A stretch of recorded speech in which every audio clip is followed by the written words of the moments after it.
to me, the mentality is a really simple one in the sense that the confidence comes from preparation. So when the game's on the line, I'm not asking myself to do something that I haven't done thousands of times before, right? So when I prepare, I know what I'm capable of doing, I know what I'm comfortable doing, and I know what I'm not comfortable doing. Right? And so in those moments, if it looks like I'm ice cold or not nervous, it's because I've done it thousands of times before. So what's one more time?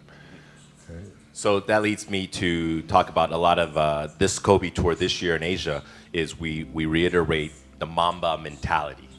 Can you talk a little bit about what the Mamba mentality is? Because that's something that's been developing over, I don't want to say 20 years, it's been developing for 35 years, right? Since you were a little kid, that Mamba mentality, because you didn't start working when you got to the NBA. You started working when you were at Lower Merion, when you were in Italy, when you were 5, when you were playing Nerf basketball, right? So talk about the development of the Mamba mentality, the pillars, the 5 pillars of this Mamba mentality, and then we'll kind of break it down.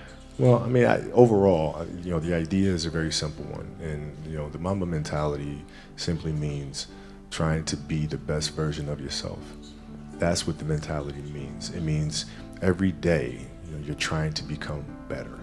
And it's a constant quest. It's an infinite quest. So starting at the age of 2, when I first started playing the game, and on and on and on, I always ask questions. I always try to get better every single day, learn more, learn more. You were asking questions at 2? Oh, dude, I was asking questions all the time. You'd be surprised. Like some people, like my kids at 2 could do a lot of things. Mm-hmm. Right? At 2, I could dribble a basketball. I could shoot a basketball on the Nerf hoop at the house, and I would go to practice with my father. I would observe my father. I'd sit and watch games with him. And was he your first coach? Yeah, I guess you could say that. A lot of things I learned by being around the game. Mm-hmm. Right. So by the age of 6, I was already strategizing versus other 6-year-olds. At the age of 6, I figured out 6-year-olds couldn't dribble with their left hand. And so I said, okay. A lot of 12-year-olds can't dribble with their left. Well, yeah, hand. well, imagine 6. So when I was playing these 6-year-old kids, I would make them dribble with their left because I knew they couldn't. And so they dribble off their foot. I'd pick it up, lay it up. Do it again. Dribble off foot, pick it up, lay it up. So at 6 years old, I had 63 points. And and I remember my dad. So your 6-year-old self could beat your 38-year-old self because you only scored 60 in the last game. Yeah, no, but I can dribble with my left though, so that's a problem. But yeah, I mean, listen, I just constantly looked for things to learn from, and very observant. Mm-hmm. When you talk about this love, when does it develop? Did you like it when you were 5, or is it something that kind of gradually? It was 2.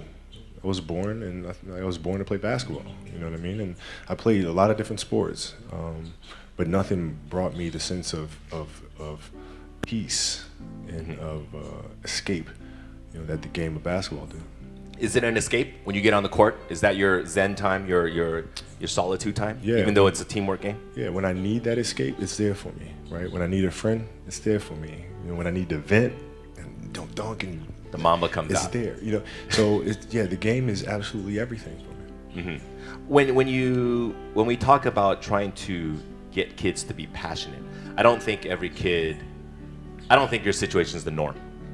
Not every kid knows their passion at 2 or 5, right? Mm-hmm. How do kids find that passion then? Well, right? I think as because parents, we just try to... you embraced it right away too. I mean, I think as parents, we try to put them in different things, try to expose them to as many things as possible, and then see if there's one thing that connects with them. Because if it does, you don't have to tell them to do it. Whether it's writing or painting or drawing. If they have that passion, you don't have to tell them. They'll go off and do it because it's just fun. They'd rather do that than anything else. So, but as parents, it's our job to just expose them to as many things as possible and see which one they gravitate to the most. It's interesting because you talk about kids, right? Originally we were talking about you. Now you're talking about your kids and their passions. Do you kind of feel that passion for them and say, hey, let's go play some basketball or volleyball or let's go swimming? Yeah, we expose them to all kinds of. I mean, they play a lot of different sports. They do a lot of things creatively, in writing and things like that, and designing, and you just sit back and you just watch which one they move to, and then it's our responsibility as parents to try to set them up for success as much as we possibly can. Do you want them to play basketball? I want them to find whatever it is that they're passionate about. Like whatever they feel like their purpose is, then that's what I want them to do. Do they love basketball though? Your girls? So my youngest one, she does. Uh-huh. She wants to play, and she wants me to teach her how to play this summer. And you know, our eldest is really into volleyball. Uh-huh. So but we'll see. You know, our passions tend to change. So you're gonna get into volleyball now? Well, yeah. I mean, my sister was a great volleyball player, so we have a teacher in the family. Is there one moment where you can say it defined your passion for basketball? Is there a story or moment when you said, "Damn, that was it. That was like when I felt really passionate"? No, it doesn't. It never leaves. It never leaves. Like the game is just a part of me. So it never leaves. Even now that I'm retired, everything that I've learned from the game of basketball, I've carried it over into life. Like basketball's helped me be a better person, a better friend, a better How so? father. Well, because there's life lessons that are within the game, like communication, like unselfishness, like attention to detail, and empathy and compassion. Like all those things are in the game. And as an athlete, if we are aware of those things, it helps us become better human beings. And you can apply that toward your post basketball days, your retirement, into your business world, Sure. your future ventures. Sure. I mean, you can apply. I was applying that even while I was playing, just in life outside of the game, and even more so now. In building a business and all these things. The kind of culture you want to have. All those things are directly learned from the game of basketball for me. Next up is the next pillar: be obsessive. Obsessive. That's I think a lot of people equate that with you. Kobe is obsessive in a lot of things. Yeah. We've been doing this for 8 years now, Asia tour. I've been with you for a long way. The one moment that stands out of we've done, I don't know how many done. We've done 800 events. The one time was 4 a.m. We went out to practice at 4 a.m. And that was your idea to do it. But and then all these Nike people are like, no, let's not do that. And then you're like, let's do it at 4 a.m. So you got security, you got brand marketing, sports marketing going, no, let's not do it. You're like, let's do it, because that's your obsessiveness, right? I mean, to me, it just makes complete sense. Not to us. But I don't like. Okay, so See, all right. Usually I'm sleeping at 4 a.m.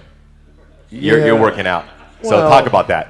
Okay, so if your job is to try to be the best basketball player you can be, right? To do that, you have to practice, you have to train, right? You want to train as much as you can, as often as you can. So if you get up at 10 in the morning, train at 11, right? 12, say 12, train at 12, train for 2 hours, 12 to 2. You have to let your body recover. So you eat, recover, whatever. You get back out, you train, start training again at 6. Train from 6 to 8, right? And now you go home, you shower, you eat dinner, you go to bed, you wake up, you do it again, right? Those are 2 sessions.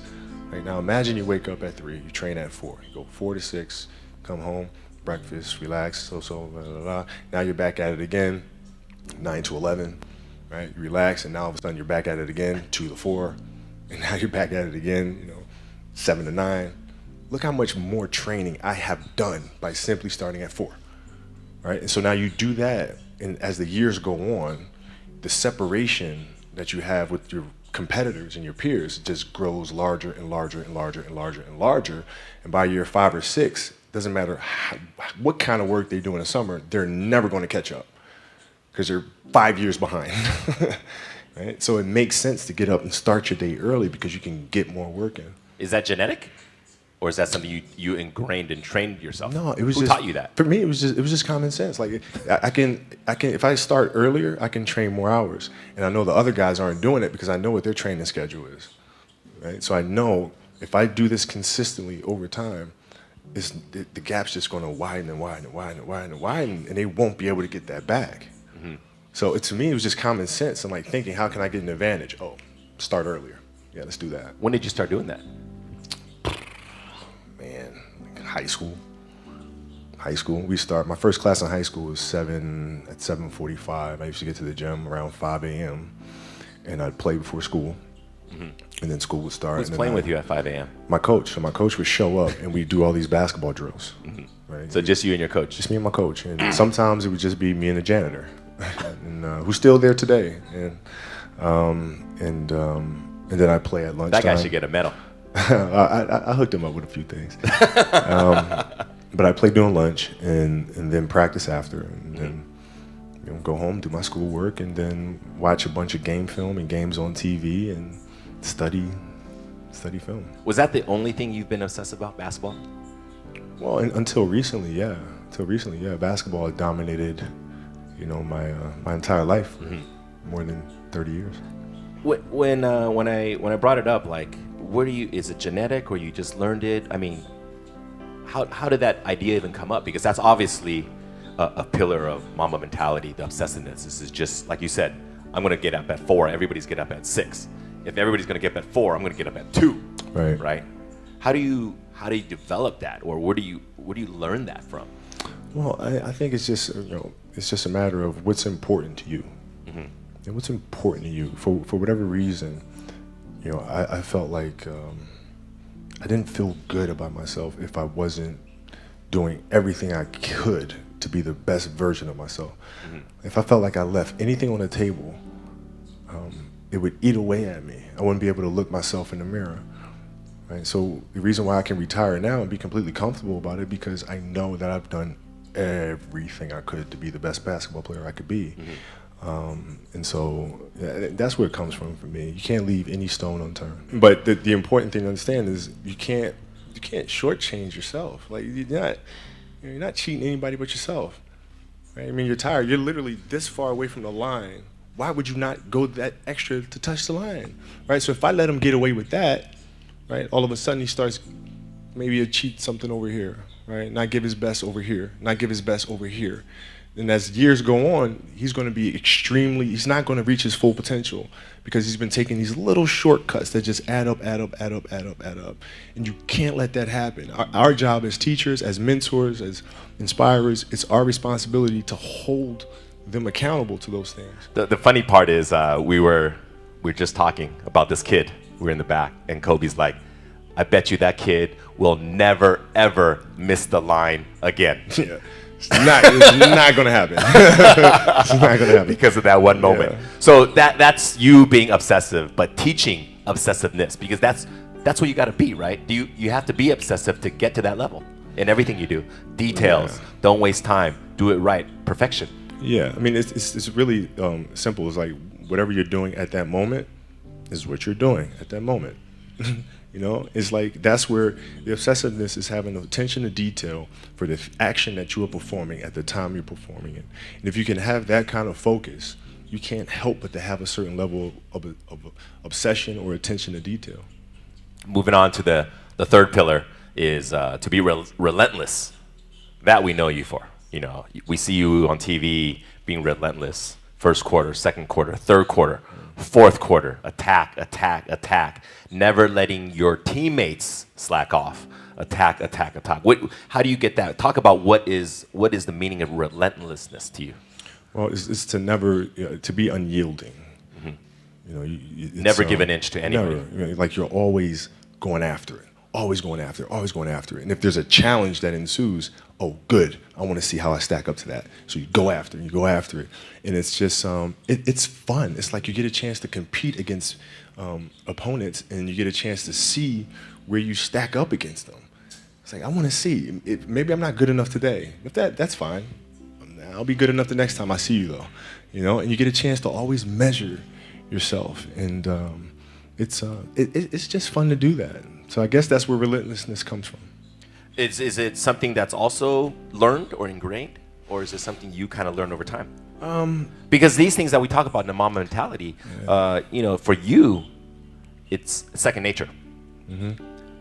It's not for a lot of people, right? A lot of it is trained, or it's not God-given. I had to learn it as well, though, because I had a year of playing. Like when I played basketball in Italy, I was taller than everybody else and faster, like the age of 11. And I came back to America to play basketball, and it was not the same thing because kids were bigger, stronger.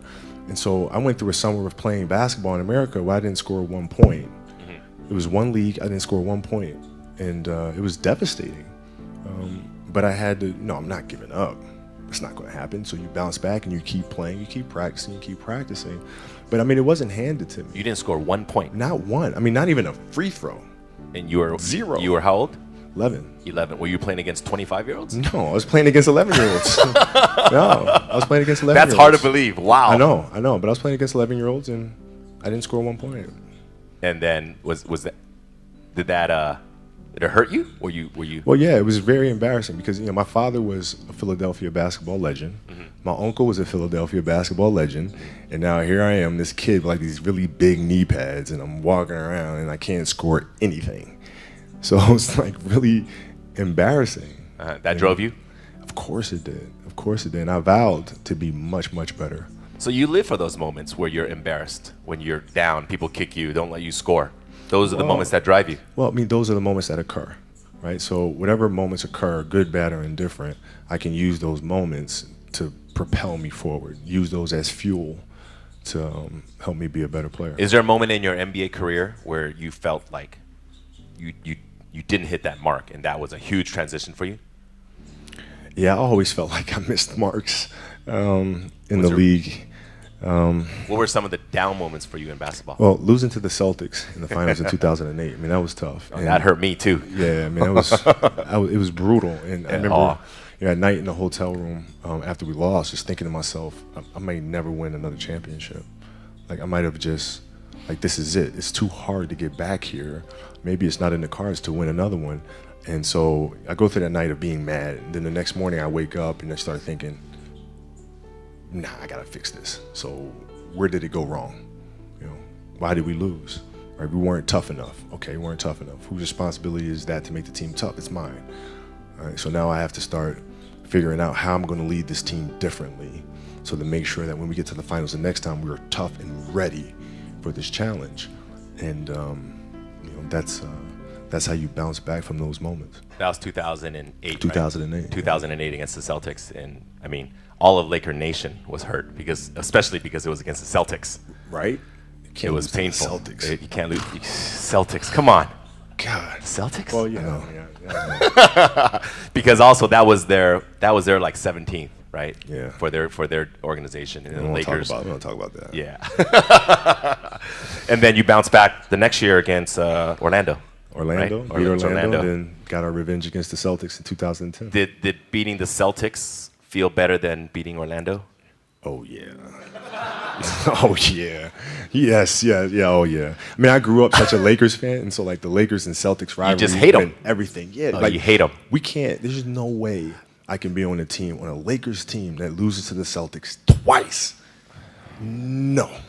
It's a funny thing because in Asia. Me being here in Asia too, a lot of fans are fans of a player, and they love that player, and subsequently they love that team that player plays for. But growing up in the States, if you grew up in Philly, you were a Sixers fan, right? And then if you grew up in LA, you were a Lakers fan. Right. You were also a Dodgers fan, and at the time you were a Rams fan. You affiliated with your city, right? And then the city that you hated was your arch enemy. So right. If you're a Laker fan, you just hate the Celtics, and you hate every team.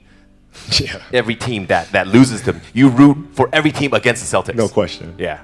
The enemy of my enemy is my friend. Yeah. You just want to see them do bad. Yeah, do bad. And then if you were a Dodger fan, you just want to see the Giants lose, right? Right. So right. It's not necessarily good karma, but yeah, it's not. But when you lost to the Celtics and you beat them again, that moment, that's relentless because you coming back, and you had to come back and beat them on their court. Can't give up.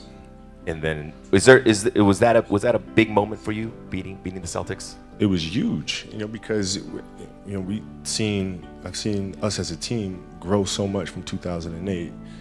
Powell, Lamar, all our guys, like how much we have grown since the last time we faced this team, and I couldn't be any more proud of them. It wasn't even about me. It was about sitting back and watching us as a group, and we just accomplished this amazing thing, and now we can all enjoy it together. So, moving on to the next pillar is to be resilient.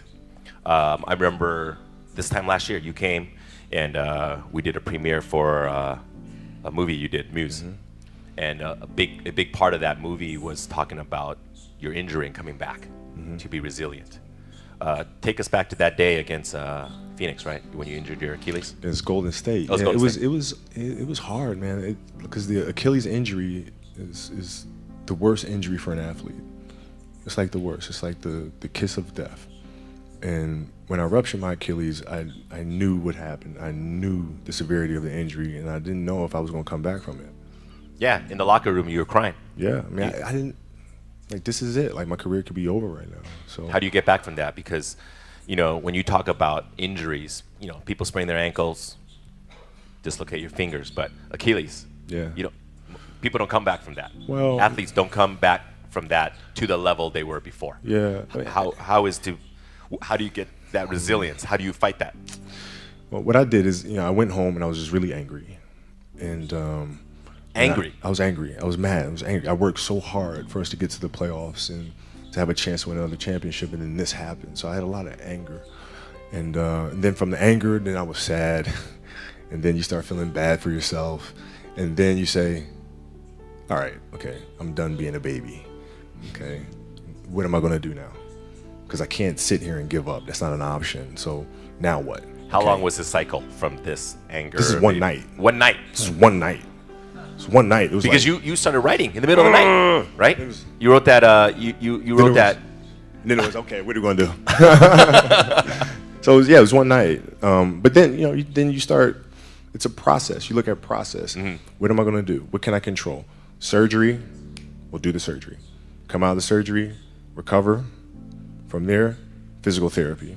Okay, physical therapy, piece by piece by piece by piece by piece. Start running, back on the court. And so I broke things down into sections and said, okay, I'm going to focus on resting right now. This is it. I'm going to focus on moving my toes and then walking. And then, so you look at every challenge at every step. And that's how you're able to be resilient and come back from these things. Because, for your field in sports, injuries often happen, right? Mm-hmm. And to come back. But, for most everyday people, it's something that they can't fathom because they don't have that type of resistance that they have to face, right? Mm. So how do they come back from it? Because sometimes people fail in their fields and their jobs or at school, young kids, you don't have a good test score, you don't make the basketball team, or they have these disappointments. What is your advice to young kids to face this adversity? How do you persevere? Well, because you have that chemical makeup to fight through it. Yeah. Not all kids do. But every kid, every person has the ability to put one foot in front of the other. One step at a time. Right? So like if you're saying, okay, I'm going to climb Mount Everest, you're at the bottom of the mountain and you look up and you're going, I'm not going to climb Mount Everest, right? But if you break it down into sections and you just one foot in front of the other, one step at a time, next thing you know, you're at the top of the mountain. So the map, the plan is to set short-term goals. Yeah. And to get there, A to B, B to C, C to D. Coming back from my Achilles, I came back from the Achilles, and I was fine. And then the next year, I fractured my knee. Mm-hmm. Right? It's like, oh, here we go again. Come back from that next year, tear my shoulder. Here we go again. Right? But if I looked at those things in totality, it'd be depressing. But if I look at it as just the facts, mm-hmm. This is it happened. Can't do anything about it. It happened. Now what are you going to do? One step at a time. Achilles, knee, shoulder, any step of the way, you said, screw it, forget it, done, no more. No. Never. No. Well, no. Why? Right? Because, as time goes on, I'm sitting there 70, 80 years old, and I'm going to be wondering if I could have come back from this injury. Mm-hmm. I don't want to wonder. I want to find out. We got to get to that 60-point game. I want to see, man. We got to get to that game. Yeah. If the critics are out there saying he's done, he'll never come back, well, maybe you're right. Maybe you're not. But let's find out. We got to get there. We got to get there. Last one, to be fearless. That's something that I think every young adult, young kids, they face their fears, right? Mm-hmm. What does that mean to you, to be fearless? Why is that such an important part of the Mamba mentality? Well, because I think the greatest fear that we face is ourselves, actually. I think it's not anything that's external or anything that's superficial. I think the greatest fear you face is yourself, because we all have dreams, and it's very scary sometimes to accept the dream that you have, and it's scarier still to say, okay, I want that. It's scary because you're afraid that if you put your heart and soul into it and you fail, then how are you going to feel about yourself, right? So being fearless means putting yourself out there and going for it, no matter what. Go for it, not for anybody else, but for yourself. When you got to the league, you were 18. Did you have any fears before getting there, or when you got there right away? Yeah, I mean, I had fears that everybody was going to be right. I made a poor choice, poor decision. Jump from high school to the NBA. And I wasn't going to amount to anything. So that was always in the back of my mind, for sure. Mm-hmm. And then, so out of these 5 pillars, which one do you think comes first? Being passionate, being fearless, relentless, resilient, or they just come together? This funny thing is, like, we created these separate pillars, but the reality is it's all one thing, because it all comes from within. It all comes from within us. We all experience these things at different stages and different points, different times. The key, I feel, is just to be aware of those moments as they occur. Right? You're aware of a certain fear or a certain obstacle or challenge, right? You're just aware of those things, and then from there you can navigate through them. But I look at them all as one connecting thing. Because I think being fearless, this last one sticks out in my mind a lot because, being in Asia, Asian kids, a lot of times they're a little bit more boxed in thought, in mentality, as opposed to Western kids. Western kids, a lot of the family, the environment, ever since a young age in school, it's preaching independence. Speak your thoughts, be creative, independent. A lot of that. It's also reiterated by teachers, principals, mothers and fathers and aunts and uncles and coaches, is to bring name to yourself and to be independent, to be out there and go on your own. But in Asia, a lot of the cultures, whether it's Chinese, Japanese, Korean, it's don't go out there and do crazy things. Don't go out of your comfort zone. Make your family proud. Don't bring other people attention. Just do your thing, do it well, but don't bring attention. And I think a lot of kids are fearful of going out of this box, right? Is there advice for these kids? Because a lot of times it's a cultural difference, Sure. right? How do they put themselves out there when? I think, listen, it's very simple. You have to dance beautifully in the box that you are comfortable dancing in, right? So, like, everybody's box is different. My box was to be extremely ambitious within the sport of basketball. Your box is different than mine, right? Every kid here has their own box, but it doesn't mean that your box isn't as beautiful as mine, right?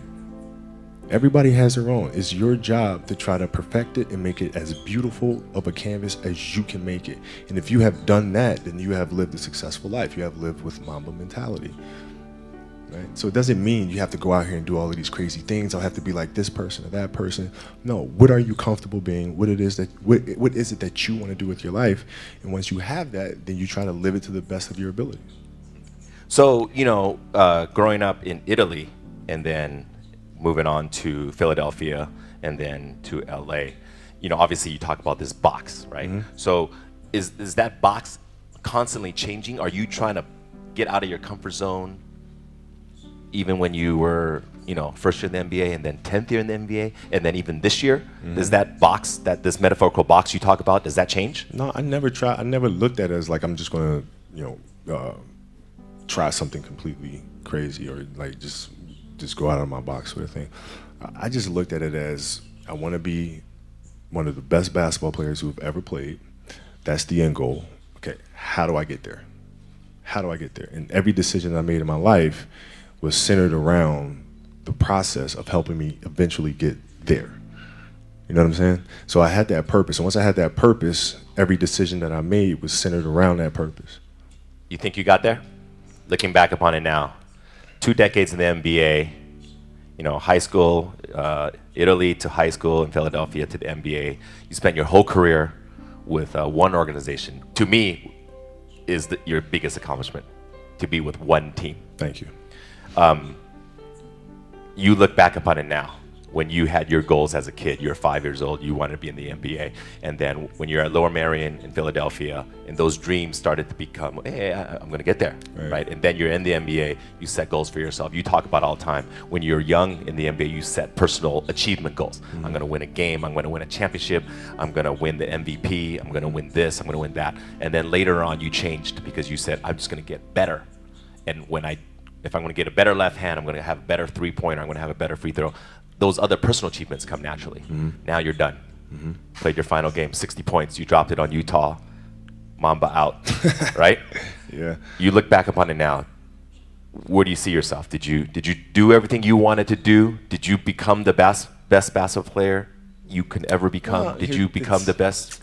It's the GOAT? It's weird. Like my vision of what my goal is changed drastically as I got older.